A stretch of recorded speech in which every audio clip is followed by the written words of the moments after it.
సీతాదేవి యొక్క కన్నీళ్లు అగ్ని కణాలుగా మారి సముద్రాన్ని పీడించాయి. కానీ హనుమంతుని చెమట బొట్లు ఈ అగ్ని కణాలని చల్లార్చే చన్నీళ్ళు అయ్యాయి. అంటే ఈ లోకంలో ఎవరికైనా నువ్వు ఉపకారం చేస్తే నువ్వు హనుమంతుడితో సమానం లెక్క. అది సుందరకాండ పారాయణకి ఫలితం. ఇక రావణాసురుడు చనిపోవడం అనేది పెద్ద సమస్య కాదండి. రావణాసురుడు చనిపోవడానికి ఉడత కూడా కారణమే. ఉడుతల భక్తి భావములే ఊతముగా రఘురామనామమే జడధిని రాళ్ళు దేల్చగని. ఉడుతల భక్తి భావములే ఊతముగా రఘురామనామమే జడధిని రాళ్ళు దేల్చగని. జాతకముల్ తలక్రిందులయ్యనక్కడనిక లంకయందు జనకాత్మజరాల్చిన బాష్ప బిందువే జడధిని ముంచే రావణుని జన్మము. జనకాత్మజరాల్చిన బాష్ప బిందువే జడధిని ముంచే రావణుని జన్మము. పుణ్యము నాకు దక్కగన్ అంటుంది సముద్రం. ఊరికే ఏదో వారధి కట్టడం వెళ్ళడం ఇవన్నీ నాకు పుణ్యం కోసం వచ్చాయ్యా. అమ్మవారి కన్నీళ్లు ఎప్పుడు సముద్రంలో పడ్డాయో అప్పుడే రావణాసురుడు బతుకు నాశనం అయిపోయింది. ఏనాడా కురు రూప రాక్షసులు ఆ ఇల్లాలినట్లీర్చిరో ఆనాడే రణబీజముల్ పడెను అంటారు. కౌరవ సంగ్రామానికి సంబంధించి కురుక్షేత్ర యుద్ధానికి కౌరవుల నాశనానికి బీజాలు ఎప్పుడు పడ్డాయో తెలుసా? చిన్నప్పుడు ఏదో భీముడిని ఏడిపించినప్పుడు అప్పుడు పడలేదండి. అవన్నీ ఏదో చిలిపి చేష్టల కింద తీసుకోవచ్చు. మాయజూదం అప్పుడు కూడా పడలేదండి. అంత కోపం పాండవుడికి రాలేదు. మన ధర్మరాజు జూదం ఆడడం మంది కూడా తప్పుంది కదా. మాయజూదం అంటే ఎలాగా? ఏదో ఆడాం కదా మనం కూడా, మంది తప్పుంది కదా అనుకున్నారు. కానీ ఇంట్లో బయటికి కూడా రానటువంటి స్త్రీని ఇంట్లోనే వేరే గదిలోకి రావడానికి ఆలోచించేటువంటి 3 రోజుల ఇది ఒక ప్రత్యేక పరిస్థితిలో ఉన్నటువంటి స్త్రీని ఒక దుశ్శాసనుడు వెళ్ళి జుట్టు పట్టుకుని లాక్కొచ్చాడే, ఆ దృశ్యం మాత్రం ఇక సంధికి అవకాశం లేకుండా చేసేసింది. ఎక్కడైనా సంగ్రామాలు కలహాలు ఎంత భయంకరంగా ఎప్పుడు భయంకర పరిణామాలుగా మారతాయో ఆలోచించాలి.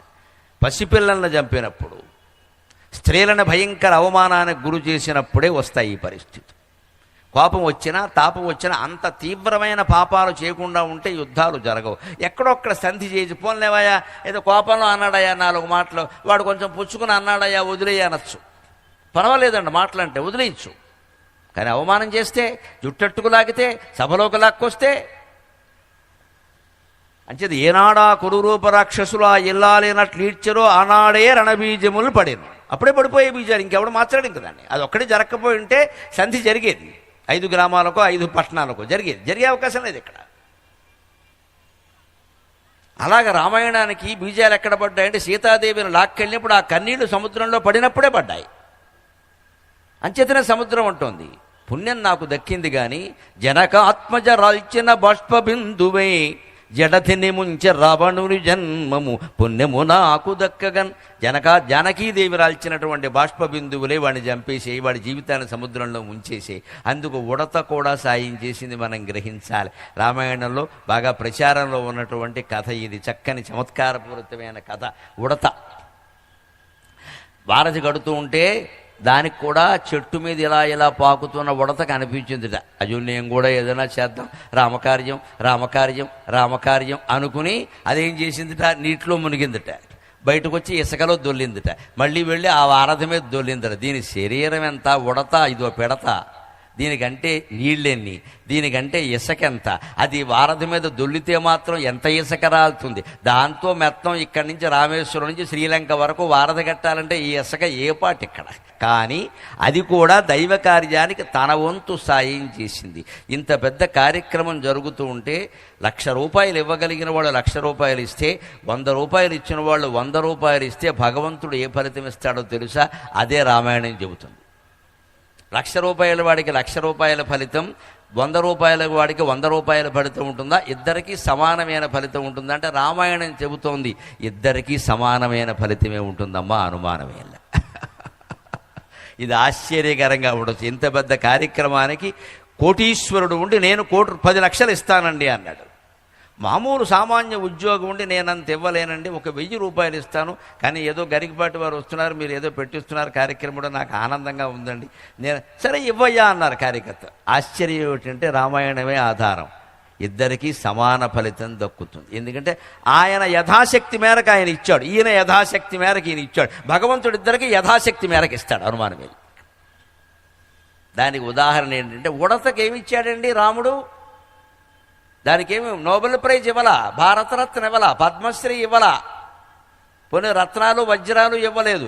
ఈ ఎడం చేతిలోకి తీసుకుని దాన్ని ఇలా కుడి చేత్తో ఇలా నిమిరాడు. అంటే కౌగులింతే కదా, 2 చేతుల మధ్యలో దాన్ని కాస్త కౌగులించుకున్నాడు, ఆలింగనం చేసుకున్నట్టే సుమారుగా, అంతే కదా. ఉడత శరీరం ఇంత, అందుకని చేతిలో పెట్టుకుని ఇలా ఇలా దాని శరీరం అంతా నిమిరాడు. అందుకే ఉడత శరీరం మీద ఉండే చారలు రామచంద్రమూర్తివే అని చెబుతారు ఇప్పటికి కూడా అని ఉంది. మరి హనుమంతుడికి మాత్రం ఇచ్చింది ఏముందండి? ఏనా 10 ఎకరాల పొలం ఇచ్చాడా, లేకపోతే ఐఐటి క్యాంపస్ నుంచి ఒక 100 ఎకరాల పీక్ ఆయనకి ఏమైనా ఇచ్చేసాడా? అయ్యా హనుమంతుడు నువ్వు వ్యాయామశాల కట్టుకోవయ్యా అని ఏమి ఇయ్యలేదు. ఇంత చేసి వచ్చిన హనుమంతుడు ఏం చేశాడంటే రా హనుమా అని కౌగులించుకున్నాడండి. ఆయనకి ఇచ్చింది కౌగులే, ఉడతకి ఇచ్చింది కౌగులే. 4 రేణువులు ఇసుక రాల్చిన ఉడతకి యావత్ సముద్రాన్ని దాటినటువంటి హనుమంతుడికి ఒకే ఫలితం, అది రామచంద్రుని యొక్క కౌగిలి, రామచంద్రుని యొక్క కౌగిలి. అంచేత ఫలితం సమానం. ఎందుకని సమానం? దానికి శాస్త్ర ప్రమాణం కూడా ఉంది, లోపమే లేదు. ఎందుకని సమానం అయ్యా అంటే ఇద్దరు యథాశక్తి, వాడు అంతకంటే 1000 రూపాయల కంటే ఇవ్వలేడు, ఉడత అంతకంటే ఇవ్వలేదు, దానికి ఫలితం వచ్చింది. ఇక్కడ దానికి ఆయన ఇవ్వగలడు, అందుకని ఆయనకి వేరే ఫలితం వచ్చింది. అంటే ఎప్పుడు దేనికైనా సరే మన శక్తి మేరకే దానం చేయాలి. శక్తికి మించి అప్పులు చేసి దీక్షలు చేస్తున్నారు కొంతమంది, అప్పులు చేసి సంతర్పణలు చేస్తున్నారు. దయచేసి చేయకండి, దేవుడి పేరు మీద అప్పులు పడకూడదండి. దేవుడి పేరు మీద అప్పులు పడ, దేవుడికి అప్రతిష్ట. ఆయన పూజలు చాలా చేసి ఎలా అయిపోయాడంటే ఇంకెవడో ఆయన గుళ్ళో కూడా వెళ్ళాడు. ఇంకా నిన్ను అప్పులు చేయమని ఆయన చెప్పాడా అని కాస్త ఆలోచన చేయాలి. అందుకని ఉడతల భక్తి భావములే ఊతముగా రఘురామనామమే జడధిని రాళ్ళు దేల్చకనే రామనామం రామనామం రామ రామ రామ జై శ్రీరామ్ జై శ్రీరామ్ జై శ్రీరామ్ అంటూ వాళ్ళు ఒక్కొక్క రాయి వేశారు. అవన్నీ సముద్రంలో తేలే, సముద్రం ఇచ్చినటువంటి వరం ప్రకారం. జడధిని రాళ్ళు దేల్చకనే జాతకములు తలక్రిందునయ్యనక్కడనిక లంకయందు, జాతకాలన్నీ తలకిందులయ్యాయి. ఆ రకంగా జనకాత్మజరాల్చిన బాష్ప బిందు రావణుని జీవితాన్ని నాశనం చేసింది. ఇక యుద్ధం ఎలా జరిగిందయ్యా? రంగము సంగరాంగణము రంగము సంగరాంగణము రావణ రంగము రామచంద్రు వీరంగము రక్షసాధముల రాజ్యము భంగము సీతకున్ పునఃసంగము వానరేశ్వరుల సాహసమంగము సూర్యవంశపున్ సింగము కేలు చాపినది చిన్నములా దశకంఠకంఠముల్. రంగము సంగరాంగణము యుద్ధం మొదలైంది. 21.5 రోజులు జరిగిందండి రామాయణ యుద్ధం. సరిగ్గా రామాయణంలో ఏది ఎంతకాలం జరిగిందో ఒక లెక్క ఉంది. బాలకాండ మొత్తం 12 ఏళ్ళు జరిగింది. అయోధ్యకాండ మొత్తం 13 సంవత్సరాల 1 మాసం 10 రోజులు జరిగింది. 12 సంవత్సరాల 1 మాసం 10 రోజులు జరిగింది. అరణ్యకాండ మొత్తం 13 సంవత్సరాల 1 మాసం జరిగింది. కిష్కింధకాండ మొత్తం 8 నెలల్లో పూర్తయింది. సుందరకాండ రామాయణంలోనే ప్రధానమైనదిగా భావించే సుందరకాండ కథ మొత్తం 1.5 డే 36 గంటల్లో పూర్తి అయిపోయింది. మాట్లాడితే హైదరాబాద్ నుంచి ఇక్కడికి రైల్లో వచ్చినంతసేపు అంతే. 36 గంటల్లో పూర్తి అయిపోయింది. తర్వాత యుద్ధకాండ మొత్తం 21.5 రోజులు జరిగింది. ఖచ్చితంగా దానికి ఒక లెక్క ఉంది, ప్రమాణం ఉంది. ఏమి కల్పిత కథలుగా ఇవన్నీ చరిత్రలే. రామాయణం భారతం 2 ఇతిహాసాలు తప్పితే ఇతి ఇహ ఆసం ఈ రకంగా ఒకప్పుడు జరిగింది అని చెబుతున్నాయి ఇక్కడ. అందుకని జరిగింది, అది 21.5 రోజులు జరిగింది. అందులో గొప్పతనం ఏమిటంటే యుద్ధాలు అనేకం జరిగాయి. రావణ రంగము రంగము సంగరాంగణము రావణ రంగము. రామచంద్రమూర్తి యొక్క గొప్పతనం ఏమిటంటే వాడింటికి వెళ్ళి వాడిని కొట్టాడు, అది గొప్పతనం. లంకకి వెళ్ళి కొట్టాడు, అయోధ్యకరా అనలేదు. ఇక్కడ మనం ఒకసారి ఎవరితోనో తగాదా ఏమొస్తాంట, ఏమొస్తే ఏమంటా మా ఊర్రా నీ సంగతి చెబుతా ఉంటా అంటే ఇక్కడ ఏం చెప్పలేడు అన్నమాట వీడు. మా ఊర్రా నీ సంగతి చెబుతా, అక్కడ వీళ్ళు క్యాస్ట్ వాళ్ళు ఎక్కువ ఉన్నారు, వాళ్ళ చేత కొట్టించేద్దామని క్యాస్ట్ ఫీలింగ్ తీసుకొచ్చి మా ఊర్రా నీ సంగతి చెబుతా. అది వగతనం కాదు, అది పౌరుషం కాదు, అది వాళ్ళ ఊరు వెళ్ళి వాడిని కొట్టడమే పౌరుషం అది.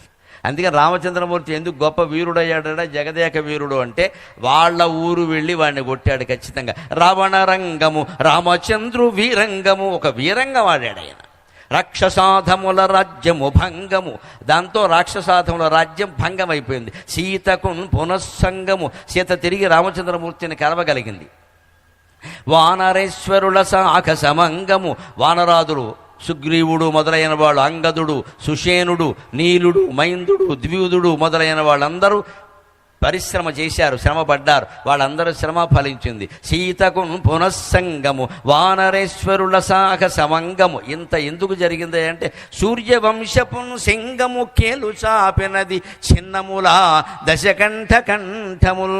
సూర్యవంశానికి సంబంధించిన సింహం ఉందే రామచంద్రమూర్తి, అది కేలు చాపింది. దాంతో ఎన్ని డైమెన్షన్స్ ఉన్నా, ఎంత శక్తి ఉన్నా, ఎంత తపస్సు ఉన్నా దుర్మార్గం కారణంగా నాశనం అయిపోయాడు రావణాసురుడు లెక్క. రంగము సంగరాంగణము రావణ రంగము, రామచంద్రు వీరంగము, రాక్షసాధముల రాజ్యము భంగము, సీతకు పునఃసంగము, వనరేశ్వరుల సాహసమంగము. సూర్యవంశపును సింగము కేలు చాపినది చిన్నములా దశకంఠ కంఠముల్. అలా రామాయణ ఘట్టాల యొక్క వైభవాన్ని నుంచి మనం గ్రహించవలసింది జీవితాన్ని గ్రహిద్దాం. ఇప్పుడు కృష్ణావతారంలో ప్రవేశిద్దాం. సముద్రం చెబుతోంది అవతారాలన్నీ. కాబట్టి సముద్రానికి కృష్ణుడి గురించి చెప్పాలంటే ఒక ఆలోచన వచ్చింది. మనకి ఎవరినైనా గురించి చెప్పాలంటే ఏమంటాం, ఆయన అస్సలు అలాగే ఉంటాడు, ఆయన అస్సలు అలాగే ఉంటాడట. సముద్రం కూడా అంటోంది, నన్నున్బోలి వినీల దేహమున, నాలాగే కృష్ణుడు కూడా నల్లగా ఉంటాడు. సముద్రం నల్లగా ఉంటుంది కదా, అదో గొప్పతనం.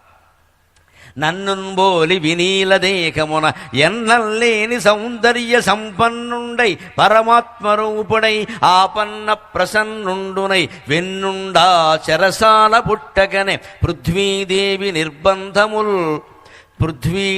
నిర్బంధముల్ చిన్నంబై జగమెల్ల శాంతి నిలయ శ్రీకార శోభంగనెన్. పృథ్వీదేవి నిర్బంధముల్ చిన్నంబై జగమెల్ల శాంతి నిలయ శ్రీకార శోభంగనెన్. నన్నున్బోలి వినీల దేహమున, అచ్చం నాలాగే ఉంటాడు శ్రీకృష్ణుడు కూడా నల్లగా అని చెబుతోంది. అందుకే నీలమేఘశ్యాముడు అంటారు. ఎన్నల్లేని సౌందర్య సంపన్నుండై, అమితమైన సౌందర్యంతో ఉంటారు కృష్ణుడు. రాముళ్లాగే పుంసామోహన రూపాయ అన్నట్టుగా ఉంటారు. పరమాత్మ రూపుడై, పరమాత్మ యొక్క అవతారాల్లో కృష్ణావతారం చాలా ప్రత్యేకమైంది. రాముడు ఎక్కడా నేను దేవుణ్ణి అని చెప్పలేదు. నువ్వెవరవయ్యా అంటే మాత్మానం మానుషం మన్యే రామం దశరథాత్మజం అన్నాడు. నేను మనిషినేనండి, మా నాన్న పేరు దశరథుడు, మా అమ్మ కౌశల్య అని స్కూల్ బళ్ళో చేర్చినప్పుడు రిజిస్టర్లో ఏ పేర్లు రాశారో ఆ పేర్లు చెప్పాడు. కృష్ణుడు అలా కాదు, నేను దేవుణ్ణే, నీ కర్మ నువ్వు నమ్మితే నమ్ము, లేత లేదని చెప్పాడు స్పష్టంగా. అందుకని ఆయన పరమాత్మ రూపుడు. అందుకే కృష్ణస్తు భగవాన్ స్వయం అంటారు. దశావతారాల్లో కృష్ణావతారం చాలా ప్రత్యేకం. కృష్ణుడు స్వయంగా భగవంతుడే, దాన్ని అంశావతారం అనడానికి కూడా అవకాశం లేదు. పరమాత్మరూపుడై ఆపన్న ప్రసన్నుండునై, ఆపదలు వచ్చిన వాళ్ళందరినీ ఆదుకున్నాడు. ద్రౌపదీదేవి పెద్ద ఉదాహరణ. వెన్నుండా చెరసాల పుట్టకన, శ్రీకృష్ణుడి జీవితంలో ఒక చిత్రమైన సన్నివేశం. ఆయన చెరసాలలో పుట్టాడు, ఆయన దాటిపోయాడు, కానీ తల్లిని తండ్రిని దాటించలేదు. మనం గమనించాలి. ఆయన తలుచుకుంటే దాటించలేడా? యమునా నది దారిచ్చింది, ఆదిశేషుడు యమునా నదిలో కాళీయుడు పడగబట్టాడు, అన్నీ జరిగాయి కదా. మరి కావాలనుకుంటే ఈ తాళాలు ఈ మార్పిడి చేసి దాటించలేడండి.